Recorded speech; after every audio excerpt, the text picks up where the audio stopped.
د حضرت یوسف علیه السلام داستان دریمه اخرنۍ برخه.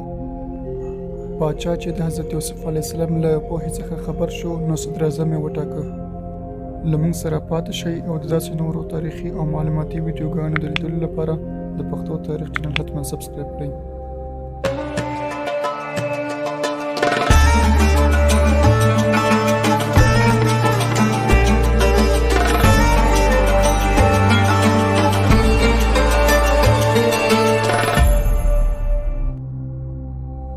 حضرت یوسف علیه السلام چې صدر اعظم شو نو حکم یې وکړ چې څومره مو له لاسه کېږي غنم وکرئ او د مصر ټول ګودامونه له غنمو او خوراکي توکو څخه ډک کړئ.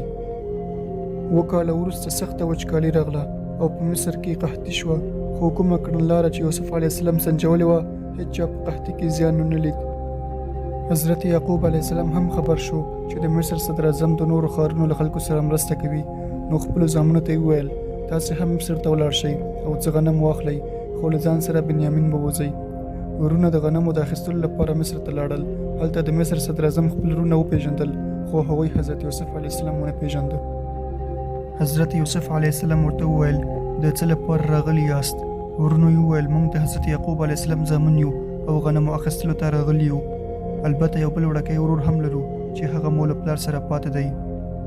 حضرت یوسف علیه السلام وویل زه به پر دې شرط غنم درکړم چې په بل سفر کې له ځان سره خپل کوچنی ورور هم راولئ. بیا حضرت یوسف علیه السلام حکم وکړ چې بوجۍ ورته له غنمو ډکې کړئ. ورونه چې کنعان ته ورسېدل نو حضرت یعقوب علیه السلام ته د سفر کیسه وکړه. یعقوب علیه السلام ورته وویل زما خو سترګې ړندې دي او نشم لیدلی، نو که بنیامین مو له ځان سره بوته نو څوک به راسره مرسته کوي؟ ورونو یې وویل که یو یې نسو نو د مصر صدر اعظم به غنم رانه کړي. یعقوب علیه السلام هم له ناچارۍ ومنله چې بنیامین ورسره مصر ته ولیږي. همدا چې د مصر د صدر اعظم ماڼۍ ته ورسېدل نو صدر اعظم ورته مېلمستیا وکړه او بنیامین یې له ځان سره خپلې کوټې ته ننویست.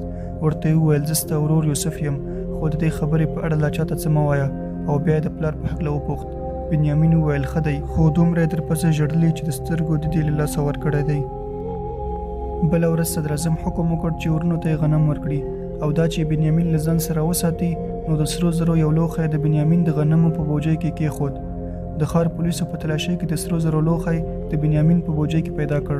نو لاس تړلی د حضرت یوسف علیه السلام دربار ته راوست. حضرت یوسف علیه السلام وویل هغه باید دلته پاتې شي چې د خپلو کړنو سزا وویني. ورونو یې چې څومره عذر او زارۍ وکړې چې بنیامین آزاد کړي، خو حضرت یوسف علیه السلام بنیامین آزاد نه کړ، چې بالاخره ورونه یې ناچاره شول چې بې له بنیامینه کنعان ته راستانه شي. ولاړل او پیښه حضرت یعقوب علیه السلام ته وویله.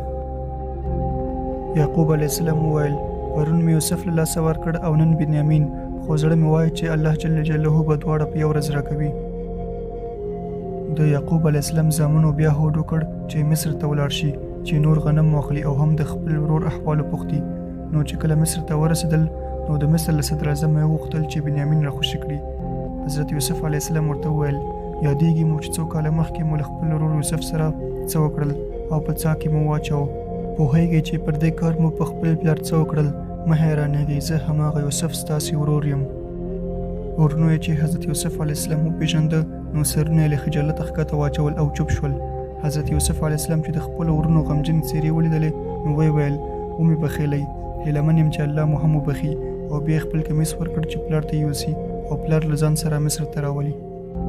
ورونه کنعان ته ورسېدل او کمیس یې حضرت یعقوب علیه السلام ته ورکړ.